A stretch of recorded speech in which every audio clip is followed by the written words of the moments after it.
So I bought this little microphone. I was hoping that would help with background noise, but it it did not. Hey guys, welcome back to my channel. If you're new here, welcome. If you're coming back, thanks for showing up. Thanks for being here for me. Appreciate it. I've been filmed in a couple of weeks. Life has just kind of been, well, it's 2020. Life has been chaotic, you know. So I wanted to make a lot of videos around Halloween because it's my favorite holiday. I love these spooky things, but life has just been lifey lately. I figured today I'd sit down and tell y'all a little spooky story. I'm gonna do my makeup while I'm doing it. For the story, we're going back to West Virginia once again.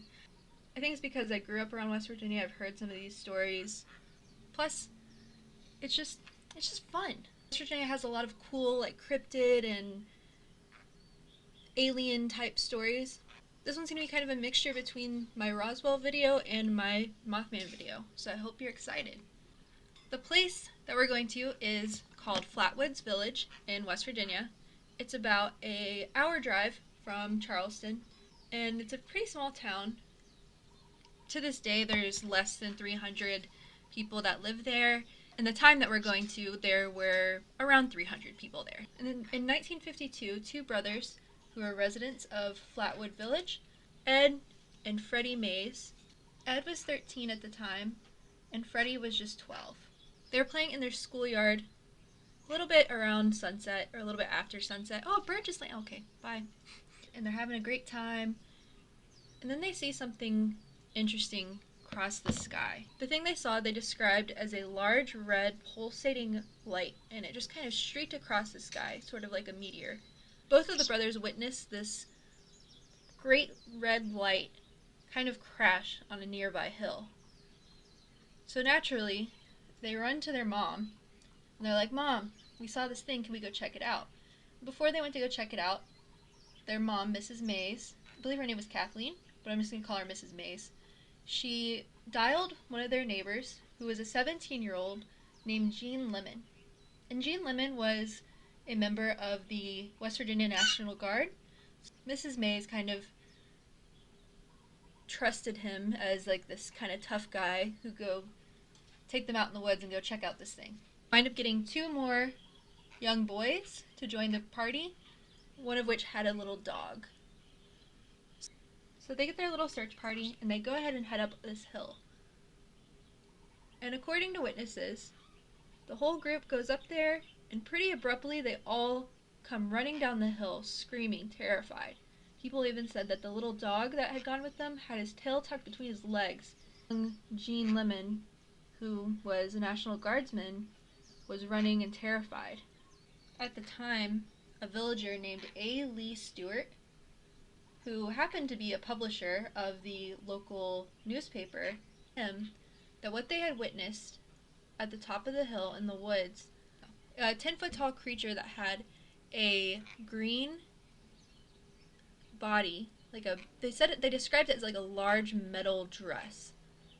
It had a red face and it had orange glowing eyes.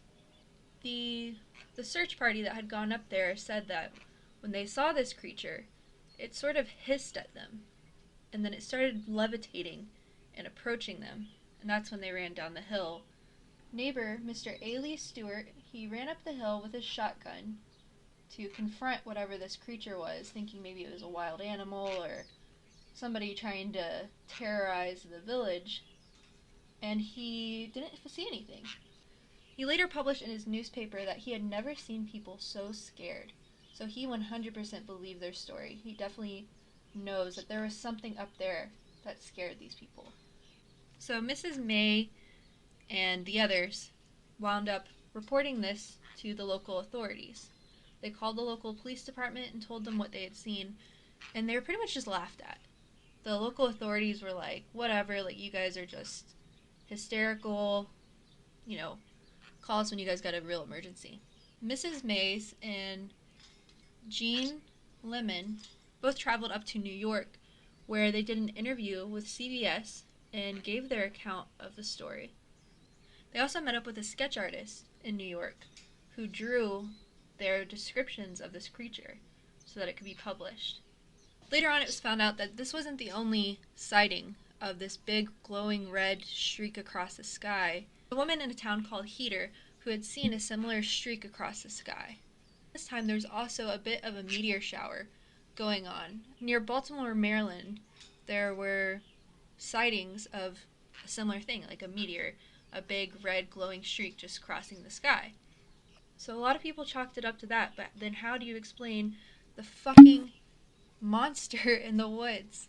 So shortly after this happened, people are trying to find reasonable explanations for this incident.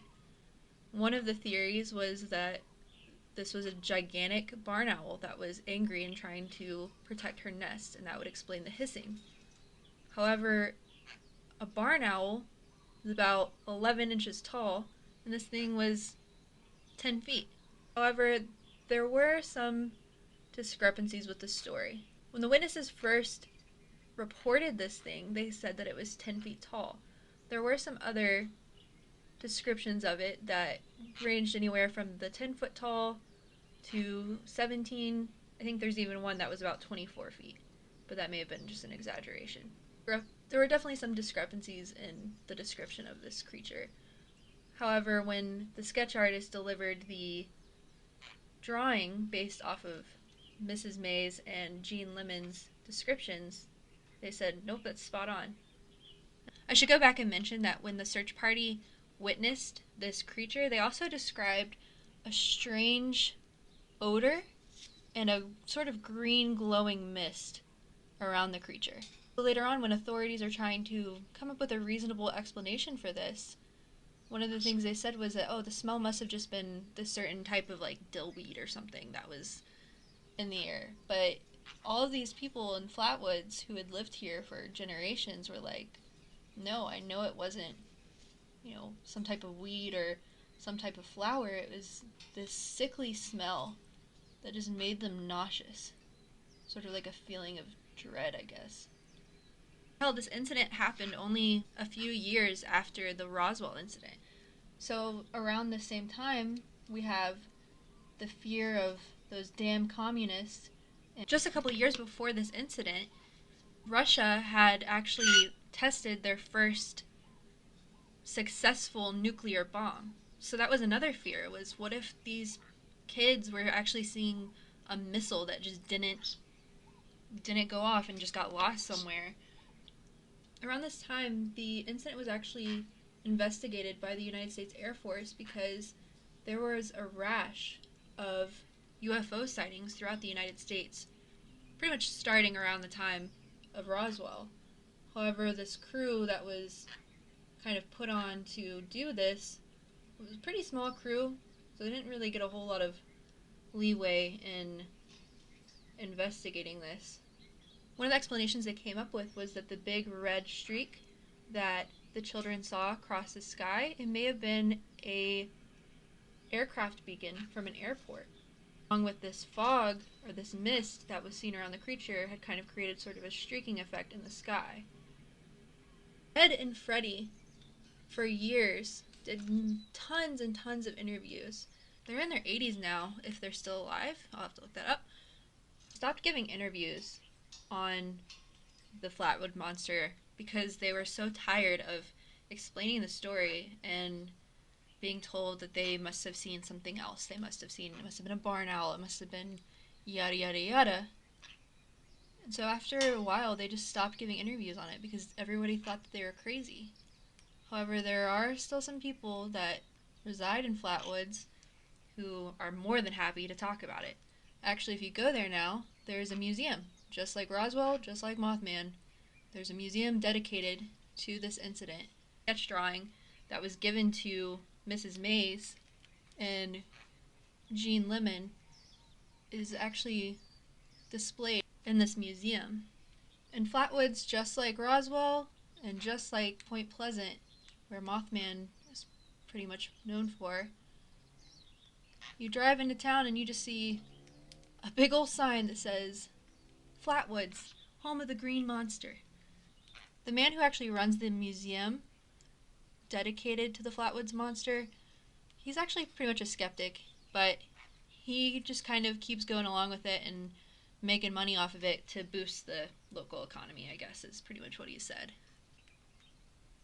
Oh god, I just fucked that up. It's not terrible.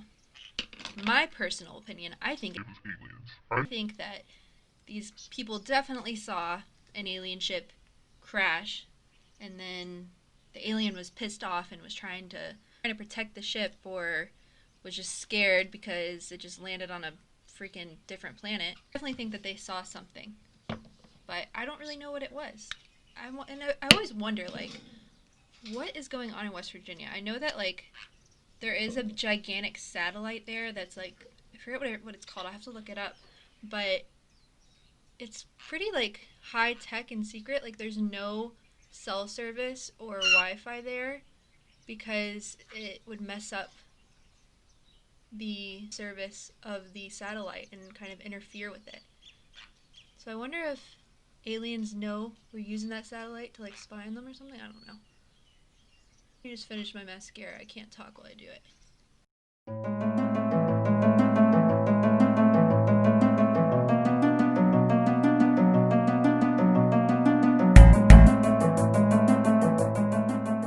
So yeah, since this incident happened, there haven't been any notable sightings of this creature.